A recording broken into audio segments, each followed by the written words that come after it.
This is episode 144 of the Rio Grande Foundation's Tipping Point, New Mexico podcast. I'm Paul Gessing. And I'm Wally Drangmeister. I'm president of the Rio Grande Foundation, New Mexico's free market think tank. You can find out more about the foundation at riograndefoundation.org. Wally, this week was a little different from most, partially because yours truly was not in the Albuquerque or even the New Mexico area. We were, all the staff of the Rio Grande Foundation were heading due north as of Monday last week to Colorado Springs and the lovely Broadmoor Hotel. If you haven't been up there, whether you got the money or not, you can walk into the front door of the Broadmoor. It's still worth checking out, isn't it? It is beautiful, yes, and I've never stayed there. I know lots of people who have, but I have done the check it out. So, it's a fantastic looking property, that's for sure. Historic and beautiful. It is extremely beautiful, and Colorado Springs was the setting in which America the Beautiful was written. So Colorado Springs, we have plenty of beautiful areas here in New Mexico, but that just so happens to be where that particular song was written. Like I said, the Broadmoor is great. I did not stay there this time around in the interest of donor intent and my being a cheapskate. My employee and I stayed in an off-site Airbnb and saved buku bucks for us fiscally conservative Rio Grande Foundation folks, but spent plenty of time in and around the Broadmoor. As if being there wasn't exciting enough, they had a early snowstorm, 10 inches or so of snow. The adventurous road up to the Broadmoor was a little challenging. Raton Pass, jackknife tractor trailer coming the opposite direction, thankfully. So we got to observe and report, but no real cause of problems from our perspective. And just super duper cold temperatures. Lows down in the single digits on a couple of nights. And boy, there's one way, if you're in this business, Wally, to get re-energized, it's seeing all the folks across the country involved in public policy, doing good things, having successes. And, it makes you wonder, what will it take in New Mexico for us to get some traction to turn around this wonderful state with a terrible leadership structure in place? Well, the State Policy Network on their website promotes solutions that strengthen communities and improve the lives of Americans. I would just be interested what some of the policy wins that really struck you as being something that, man, it's good to see others are doing that in some place. That would really be a good policy for New Mexico to be able to achieve. Are there anything out of the ordinary, things we haven't talked about? Or Well, some of this stuff transcends individual states. Like last year, the big award winner, and we were in Salt Lake City, so they like to come west, although next year we'll be in Chicago. But last year, the award winners were the folks within the movement, the State Policy Network, that shepherded the Janus versus Ask Me Supreme Court decision that came to fruition. Just to give some history, I've talked about it before. Originally, there was a case brought by a California school teacher named Rebecca Friedrichs, and she's still active in the movement. I've met her at a past State Policy Network. She's a public employee, California not being a right-to-work state. She felt that it was wrong for the union to have access to her paycheck before she had access to her paycheck. Of course, the union was taking dues out of it, and she didn't agree with what the union was doing with those dues. The case had been on track, was heard in the U.S. Supreme Court, and then Justice Antonin Scalia died, and it wound up being deadlocked 4-4. So then you fast forward to President Trump getting elected. We had a new Supreme Court justice added, and back to 5-4. Now this Janus case out of Illinois came to the forefront. So that was a huge success, of course. This year, the award winners also were involved in a multi-state effort, which involved fighting back against labor unions again. In this case, really just I think average people, if they heard about this stuff, they might finally get it sometimes, because it's so outrageous what was happening. So people who were dealing with, as caretakers, handicapped or special needs, really full-time job related stuff, dealing with family members who they had to take care of as caretakers. And under the unionization laws and Medicaid reimbursements, these people are getting funding for Medicaid. Several states had been pushed by unions to provide, essentially unionize these people against their will, and then start removing union dues from their Medicaid subsidy that they were using to pay for their handicapped or special needs family members. So just really outrageous stuff. This, thankfully, was not happening in New Mexico, but the states included Minnesota, Michigan, Illinois, and I think Washington State. So generally bluer states, but Michigan's a pretty red state at this point.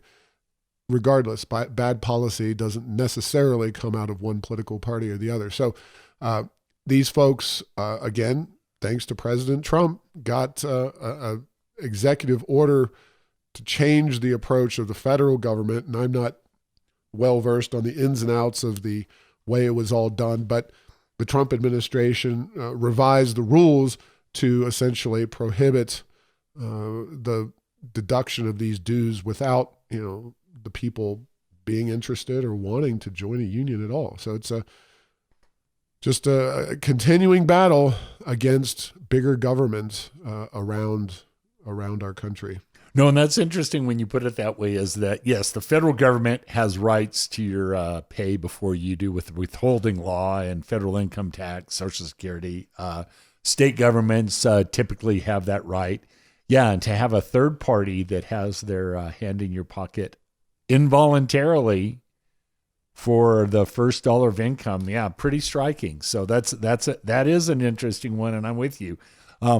Also, on these cases, a lot of times when these family members, there's a program that allows family members, as I understand it, to receive compensation because they will do it at a much lower cost than anybody else in there.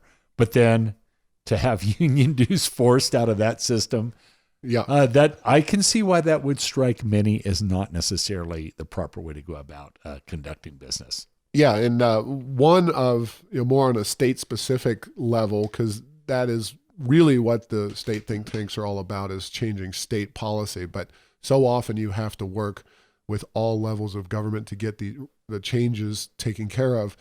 The Mississippi think tank, and New Mexicans, I think in the past, for a long time, have always said, thank God for Mississippi when it comes to a lot of bad issues, bad policies and poverty and all the kinds of things that you don't want a state to be known for. Well, several years ago, not 3 or 4 years ago, Mississippi achieved charter schools. So they implemented charter schools, form of school choice, and there was one of the awards up for an organization in Mississippi that was essentially defending and expanding the charter school law in the state of Mississippi, which will be relevant in the next topic we discuss in the podcast. All right. Yeah. And before you leave that, just as you were talking about, federal, state, and local, it is interesting how just over the past decade even, it's like these issues rear their ugly head at the level of government that they get the least resistance. So we see things that, a decade ago and certainly 2 decades ago would have been federal level policy, now being addressed by cities and counties locally, and then the states are somewhere in the middle. So I guess if the glass is half full, good policy can come from any level of government, but by the same token, bad policy seemingly in our current situation can come from any level as well. Yeah, certainly from the Rio Grande Foundation perspective, from the State Policy Network perspective, states are where it's at. This is for both ideological and, basic constitutional reasons, right. Is that we believe, and not we believe, if you read plainly the U.S. Constitution, the roles of the federal government are limited and clearly defined, whereas the roles of state governments are pretty broad and expanding and expandable. And that's really the way the founding fathers, I think, understood government to be, is that, a California could do something very different from what a Texas could do, as long as California paid itself, or was able to pay for that program, as opposed to reaching into the pockets of people from other states, Texas, New Mexico, et cetera. And unfortunately, New Mexico has become one of the states that's most often attempting to loot the other states. And so, in most years history of the Rio Grande Foundation and the State Policy Network, the action is all at the state level. But to his credit, and love him or hate him or somewhere in between, in a way that we have not seen in my life in public policy, certainly George W. Bush or whatever Republican president, certainly at least back to the Reagan administration, but perhaps even further back,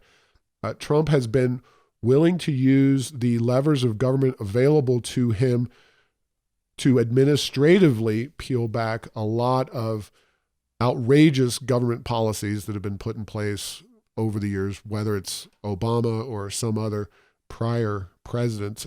Trump has been very aggressive and very willing to take on the powers that be, and I think that is admirable and something that we're very happy as a movement that is happening.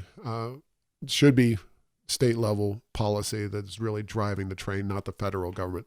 Yes, and it is interesting, and we've seen now I don't know, what would you call it? Congress abdicating their authority and responsibility, or the executive being aggressive or whatever, but it is seeming like both, whether you're on the left or the right, the Obama presidency and certainly the Trump presidency, you have seen a lot of action happening in that regard. No doubt about it.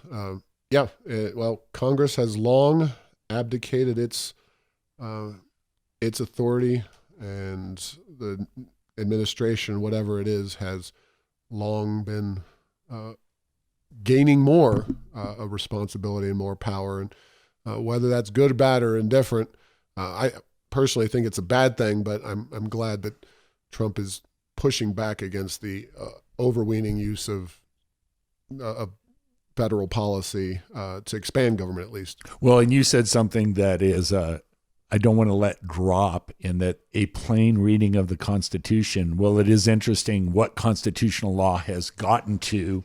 There are gyrations done by the court to avoid plain reading of the Constitution, and I do think that's one of the big issues. In addition to the shift in power away from the legislative to the executive in terms of how things work on a day-to-day basis, that you shouldn't have to be a constitutional scholar. Means somebody who doesn't like the Constitution and seems like they can do everything they can to get rid of it as a rule. That's been something I've seen.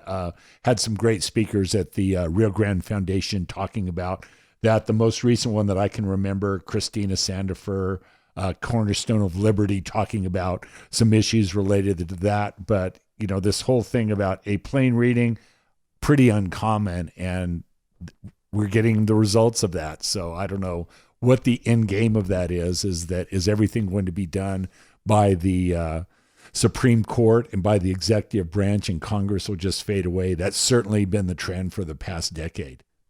No doubt about it. And it was a great conference, a lot of prominent speakers and a lot of information.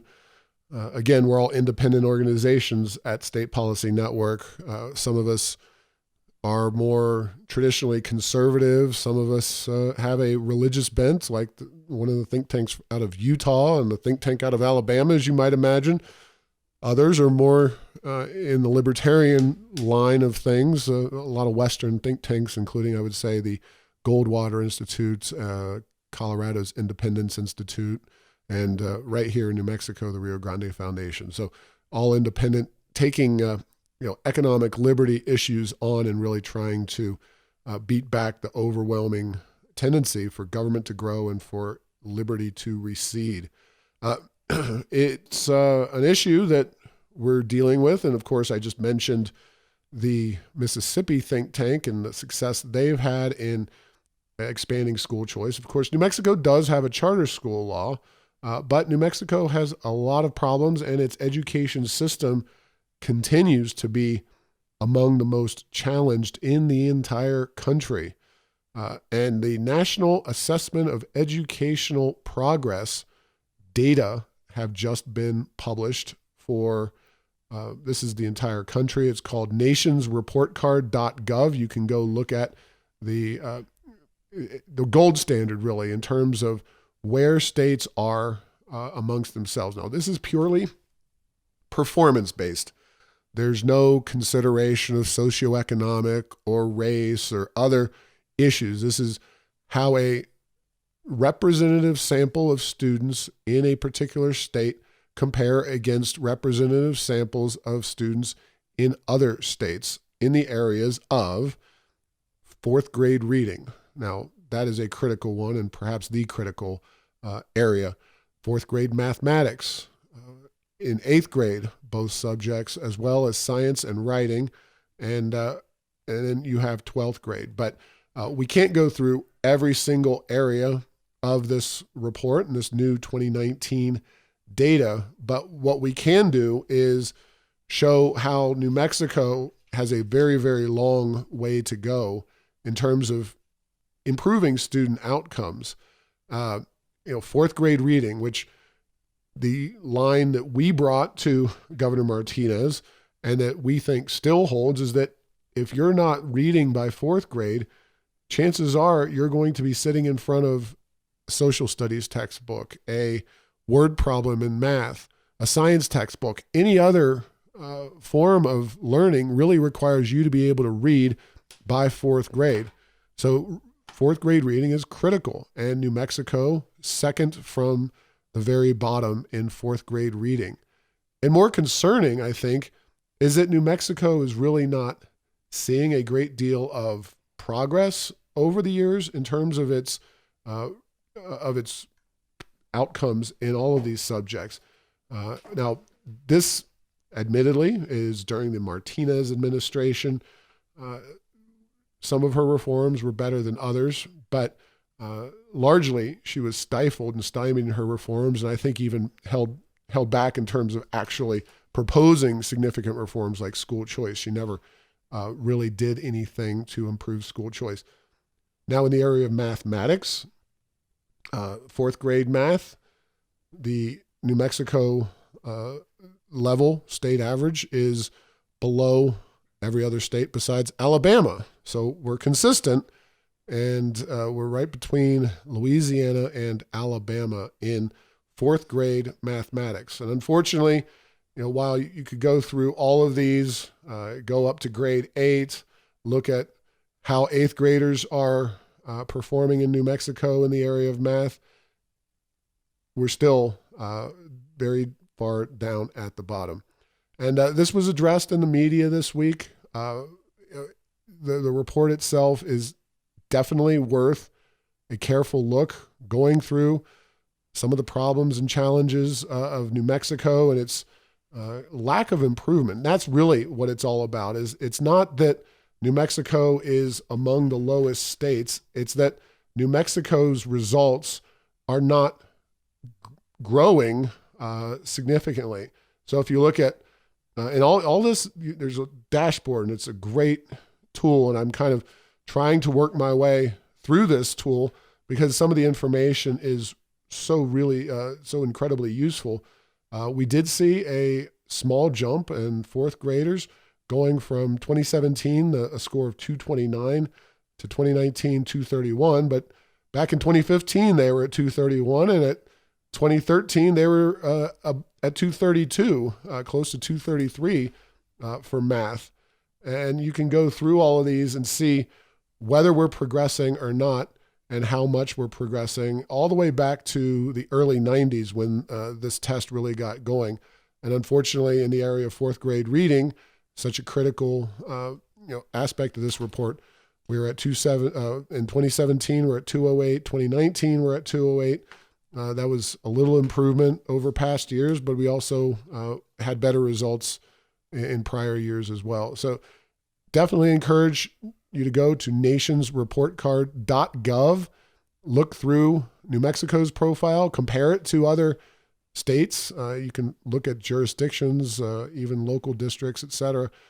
Really useful stuff. This is the gold standard report when it comes to testing and understanding where our students are performing. And this is what I'm going to judge Lujan Grisham and her reforms by.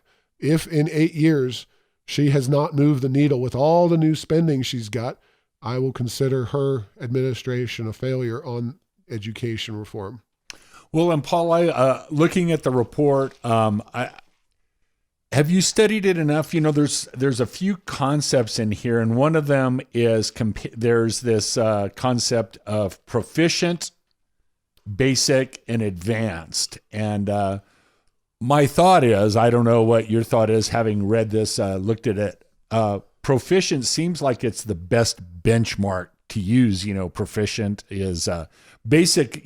Basic reading means you can, that there's words and you can read a little bit. It's like the proverbial you can. But the level of proficiency is what's required, I think, particularly in this fourth grade, for example. Proficient reading is what lets you expand your academic career into all these other subjects. If you're just a basic reader at fourth grade, that's another way of saying is you're not a very good reader, and you're going to really struggle with this expansion of your academic approach as your schooling continues. Well, I think the way to interpret it is that basic is basically on your grade level. And if you're doing on your grade level work, then you're considered passing, moving forward, and being okay. Right. If you're proficient or a high performer, you're going to be in an upper echelon and able to perhaps pursue college and other sorts of things. Basic, I guess, you can certainly do a lot to improve yourself between, say, fourth grade or even eighth grade and college time, but you want to be on that grade level. And unfortunately, as this data clearly shows, New Mexico is one of the states that really has struggled to get its students prepared for life or college or whatever tasks they may embark on in the future. And that's really the big problem that New Mexico faces. I don't think this is a secret to anybody. And I'll be the first to say Governor Martinez's reforms, such as they were, judging by these test scores, was not especially, it did not do an especially great job in terms of moving the needle on these reports. We've seen other reports, the Park test being one where I think New Mexico saw some better outcomes. But in terms of this test, which I view as the gold standard, and I think other people do as well, we really didn't see the needle move much during the Martinez administration. And that, to me, is partially an indictment of her lack of willingness to take on the actual problem.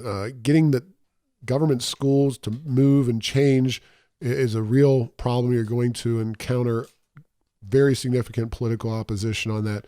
You've got to go outside the system, go choice-oriented, build that constituency for programs that work. So you're doing two things at one time. You're building the constituency for the reforms, and hopefully you're moving the needle on the tests themselves and actually getting reforms in place that'll make the system as a whole better by giving students real options. I mean, charter schools are one, and we see some great charter schools out there, but it's tough when you don't have the political support in the legislature to actually make a difference in that actual system, in that system.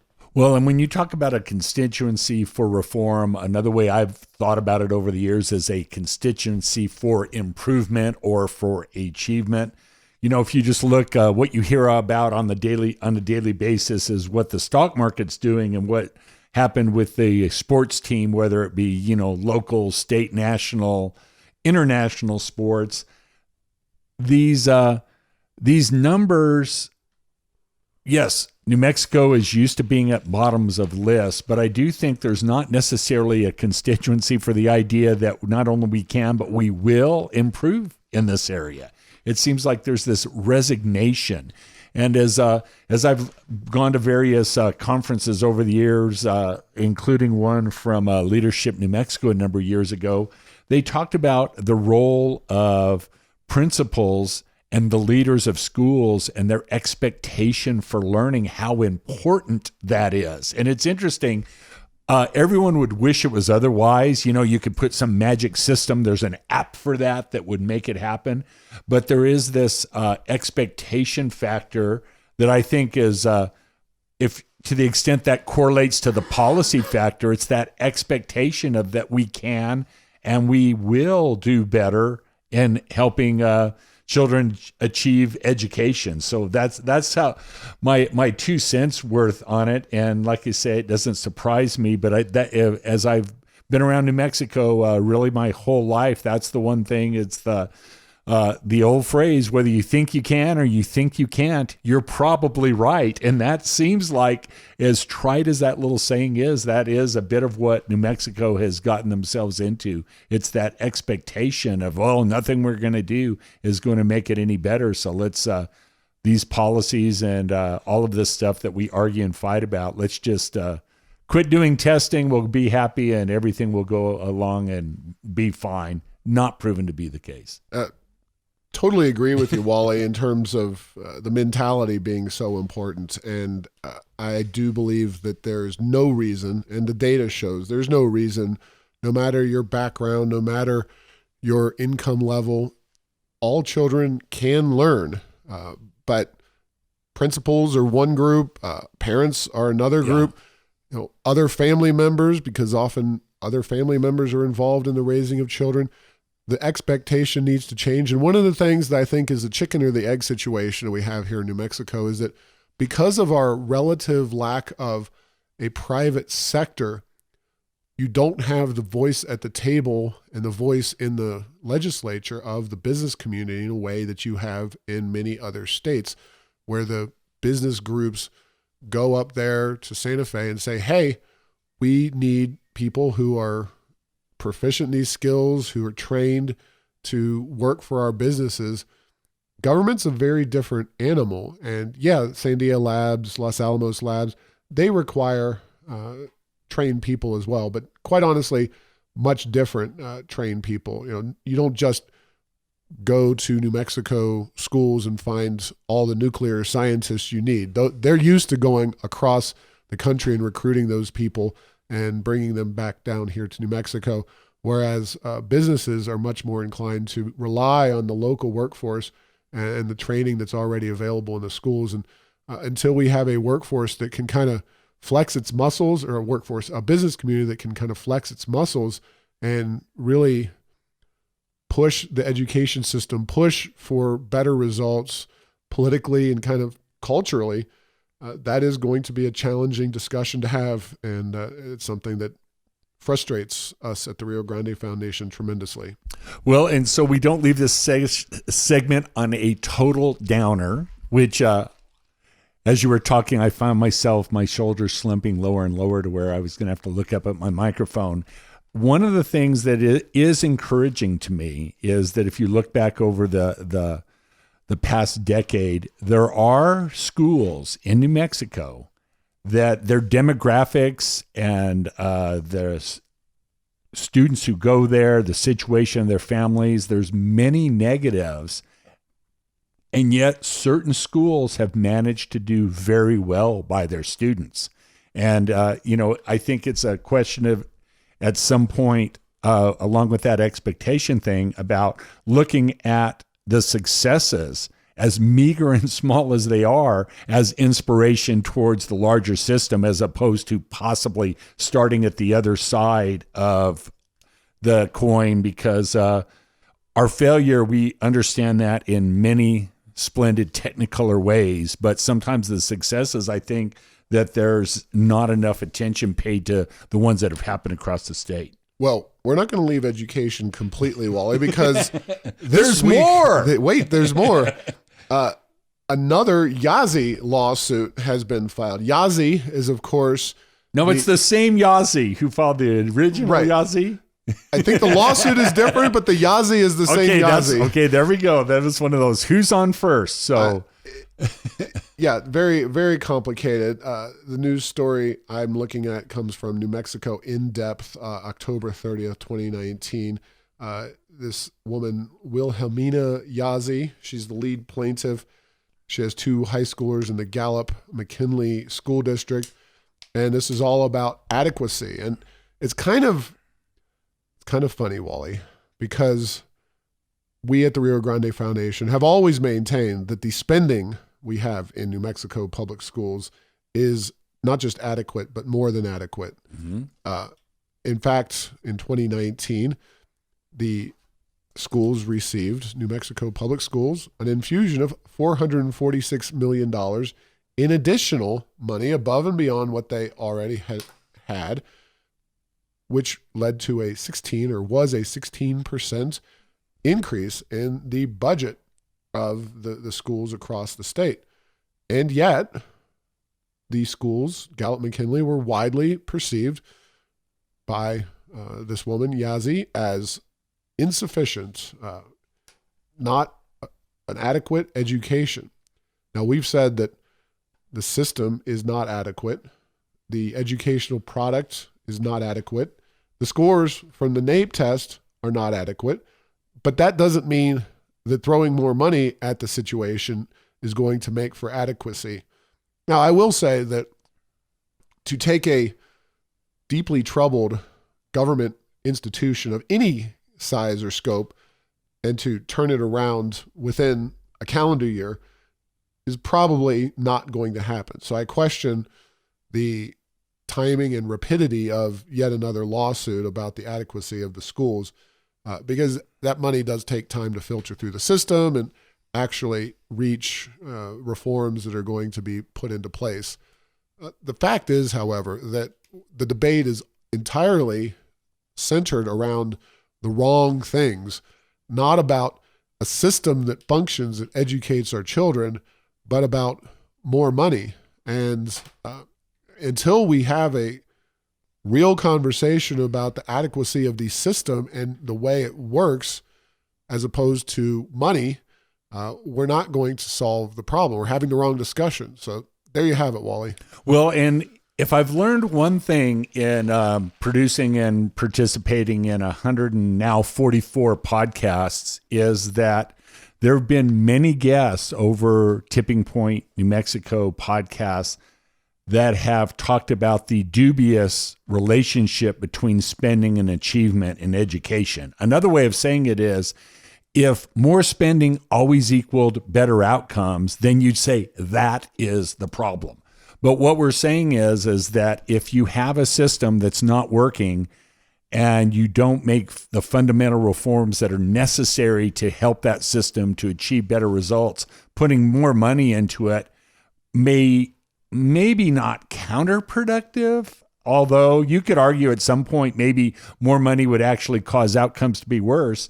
But if you're only getting, a 1% increase for every dollar you put in there, then that's the least valuable thing you could be working on. And I think that's what you're alluding to, is that, yes, money is there. Money's always, you need money to run the schools. No one argues that. But that money needs to be effectively implemented in a system that works. Well, I would go even beyond that, Wally, because I'm not sure that we will ever actually solve our problem. Now, New Mexico, as we've said, has a lot of social, cultural, and societal needs that maybe are not the case in Massachusetts or other states. So we have to do things that are sufficiently innovative to overcome the very real challenges that we face. And I fail to see why public education means that the government has to own and operate the schools. I think we need to get beyond that simple fact. And if it involves some other entity, starting with charter schools, but also other options outside of direct government influence in the role of education. We just do not have a system in place driven by the government in New Mexico, a government monopoly that makes sense and it was never, I don't think, envisioned to be this way throughout the history of American public education. The idea that we have publicly available education makes perfect sense to me. The idea that the government is actually involved in the day-to-day operation and management of the schools themselves does not make sense to me. Do I think that we are going to abolish government-driven schools in New Mexico, government-owned and operated schools in New Mexico? No, but I'm just trying to get this mindset removed from people's heads, and it starts with one person or two people, and then it can spread. And just ask this question: why does the government have to own and operate the schools? Why can't we try other models in New Mexico to be an innovative leader to get our kids from 50th place to 25th place even? Or even in the top 10. Heaven forbid. Heaven forbid. All right, Wally. Well, interestingly enough, we very rarely cite what you would call the media giants here. Very often they, first and foremost, ignore New Mexico completely, which is, that's kind of understood because we're a relatively small state, and it's much easier to cite the big issues on the East Coast and the West Coast as opposed to looking out into the hinterlands, so to speak, flyover country as they call it, for interesting stories. But none other than NBC Nightly News, the big kahuna, had a very interesting story, talking about kind of a theme that we've talked about at this podcast quite often. The headline of the story here from NBC News, October 27th, 2019, is Oil-Backed Blue Wave. New Mexico funds progressive policy through fracking. And that is a really awesome headline. I complain about headline writers a lot. That's a pretty accurate, insightful. There's a lot there. Yeah. So they go through, the story is Theo Waite and Ben Kesselin. And really they talk about, like I said, a lot of the things that we at the Rio Grande Foundation have been talking about on this podcast and in general.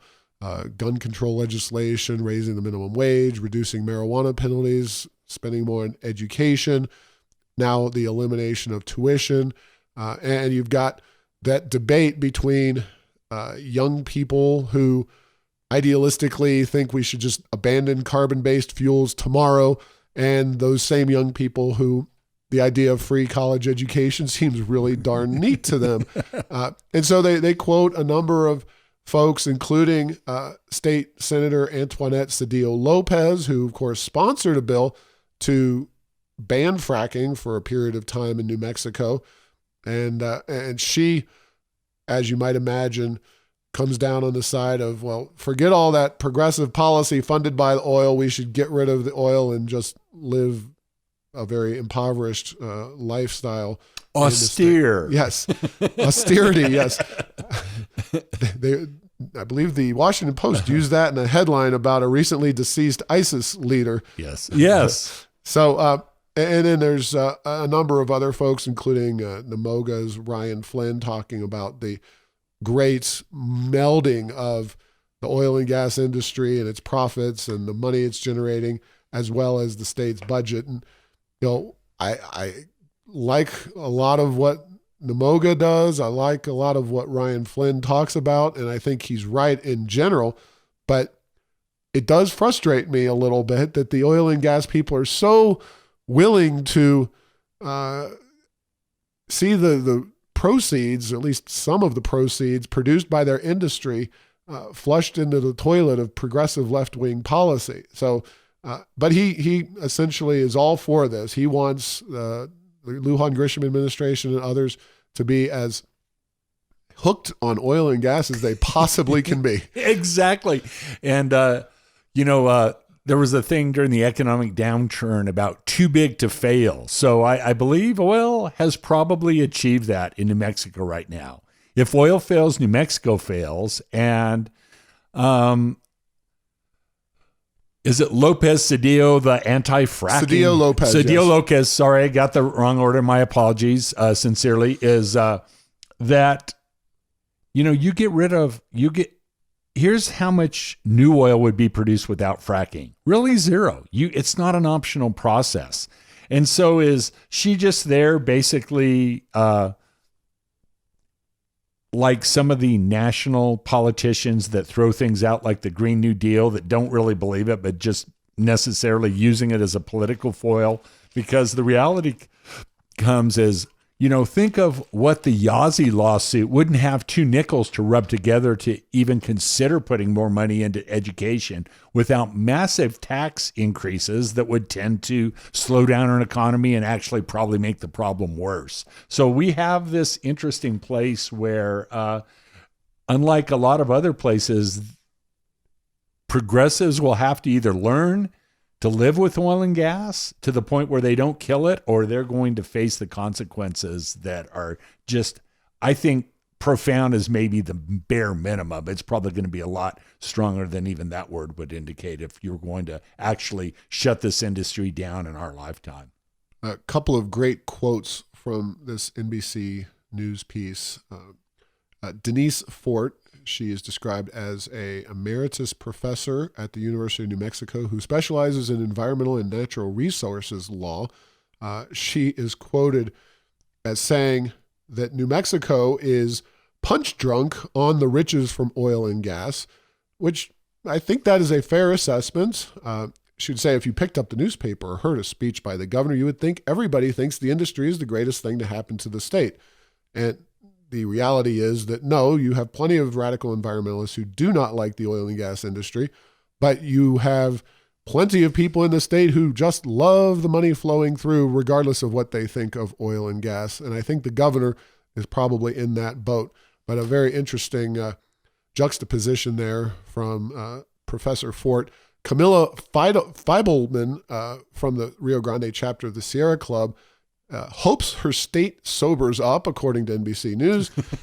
If you want to, and this is a quote, if you want to create a stable government and a stable economy for families and communities, depending on a boom and bust economy isn't going to get you there, she said.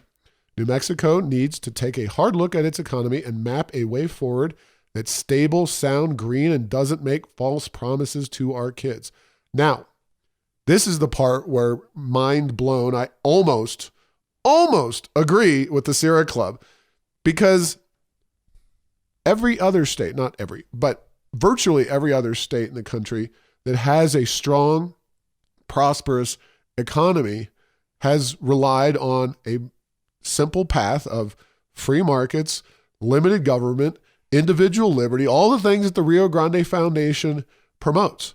New Mexico is able to be governed in such a haphazard and poor, for lack of a better word, manner, simply because of the oil and gas money largely flowing into the state.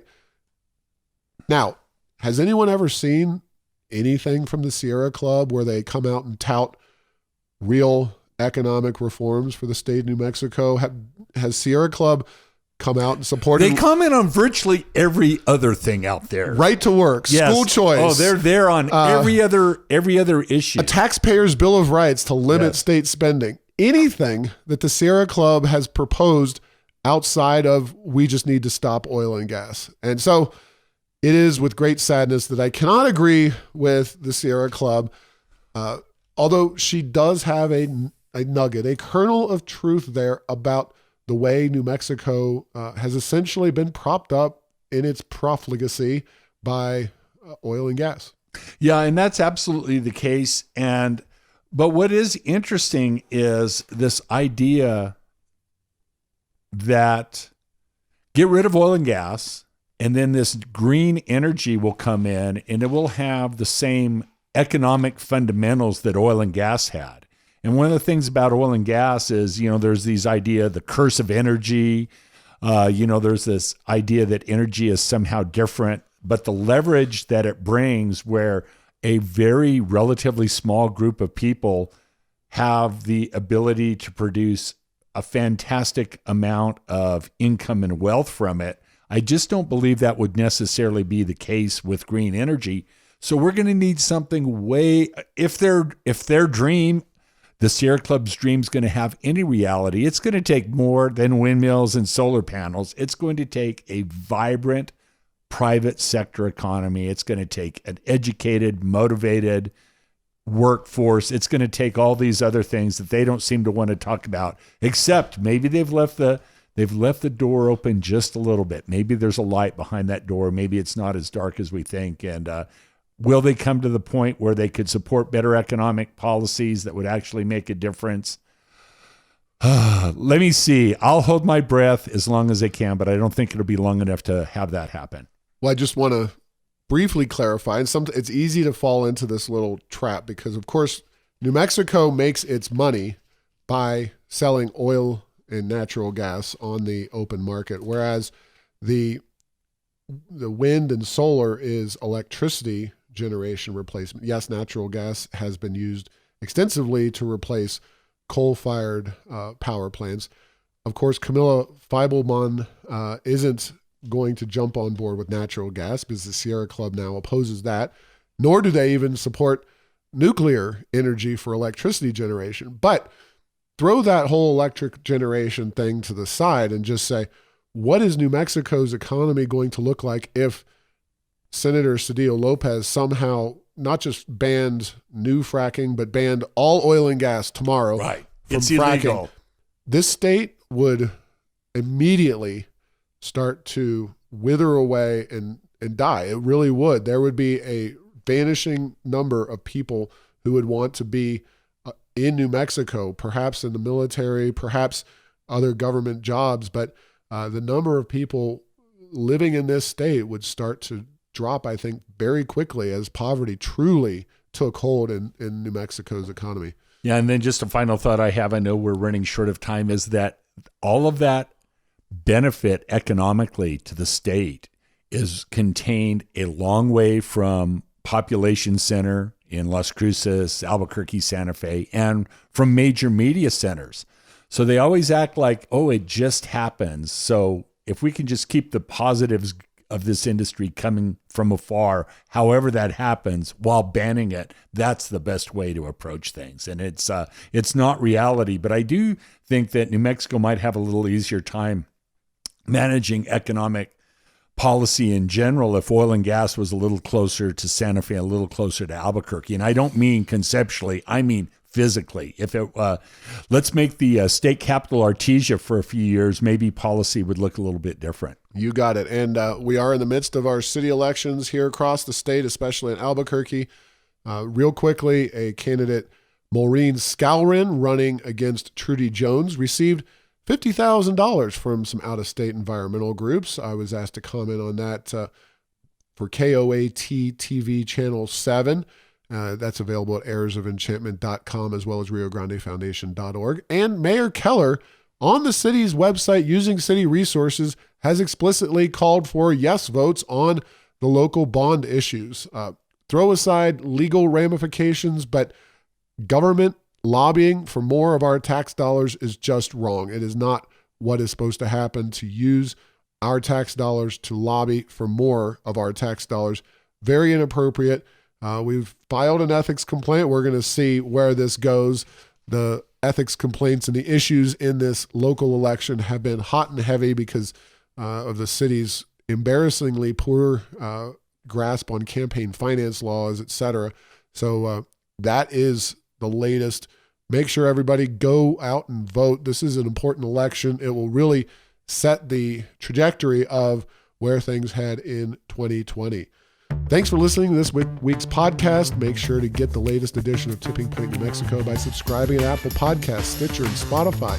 You can post or comment on this and other episodes on Facebook and Twitter, and tell Google Home to play Tipping Point New Mexico. Thanks to Path 3 Marketing for producing this show.